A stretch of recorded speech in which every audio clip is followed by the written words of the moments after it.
Hi అండి, నమస్తే అండి అందరికీ. ఈరోజైతే మన కిచెన్లోని గోంగూర కోడిగుడ్లు కూర చూద్దామండి. ఇది నోటికి పుల్లపుల్లగా కారం కారంగా కమ్మగా ఉంటుందండి. ఒకసారి ఎప్పుడు ట్రై చేయకపోతే ఇలా ఈ పద్ధతిలో ఒకసారి ట్రై చేసి చూడండి. ట్రై చేస్తే మీకు ఎలా కుదిరిందో తప్పనిసరిగా కామెంట్లో మెన్షన్ చేయండి.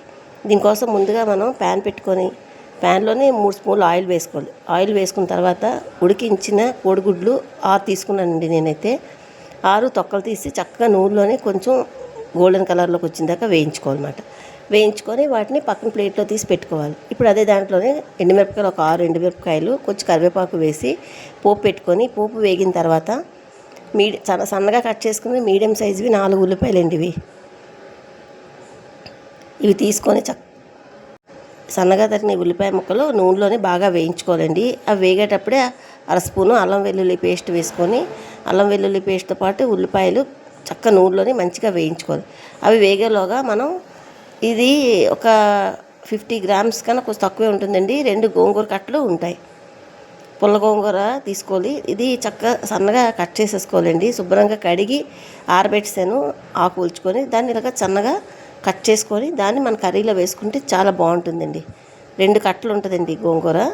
ఒలుచుకున్న తర్వాత శుభ్రం చేసుకొని మట్టి కట్ట లేకుండా శుభ్రం చేసుకొని ఇలా సన్నగా తరిగి పక్కన పెట్టుకుందాం.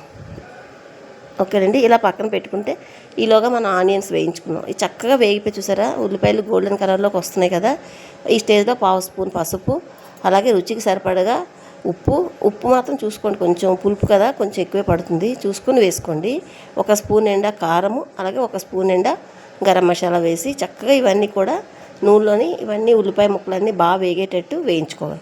ఇదంతా దగ్గరగా వేగిపోయిన తర్వాత అప్పుడు మనం ఒక టమాటా అండి సన్నగా కట్ చేసుకున్న టమాటా ముక్కలు, అలాగే మనం తరిగి పెట్టుకున్నాం కదండి గోంగూర, అది కూడా వేసుకొని చక్కగా ఈ ఉల్లిపాయలు ఈ గోంగూర టమాటా అంతా కలిసేటట్టుగా కలుపుకోవాలండి. ఇలా ఉల్లిపాయలతో పాటు ఈ టమాటా గోంగూర కలుపుకొని ఎగ్స్ వేయిపోయినా ఈ కూర వండుకోండి.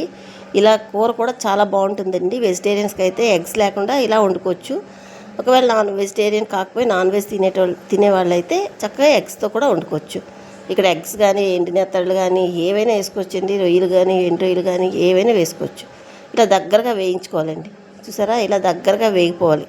గోంగూర మొత్తం కూరలో కలిసేటట్టుగా వేగిపోయిన తర్వాత అప్పుడు మనం వేయించి పెట్టుకున్న ఎగ్స్ వేసుకొని ఎగ్స్ అంతా చక్కగా ఈ మసాలాలన్నీ కూడా గుడ్లకు పట్టుకునేటట్టు కలుపుకున్న తర్వాత మూత పెట్టి మనం ఇంకొక 2-3 నిమిషాలు వేయించుకోవాలండి.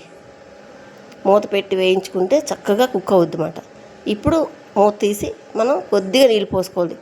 ఒక చిన్న గ్లాస్ తోటి టీ గ్లాస్ ఉంటుంది కదా, టీ గ్లాస్తో గ్లాసులు వాటర్ పోసుకొని అంతా బాగా కలిసేటట్టు కలుపుకున్న తర్వాత మూత పెట్టుకొని మీరు చూసుకోండి, ఉప్పు కారం ఏమైనా కావాలంటే అడ్జస్ట్ చేసుకోండి. మూత పెట్టి 5-6 నిమిషాలు కుక్ చేస్తే కూర రెడీ అయిపోద్దండి.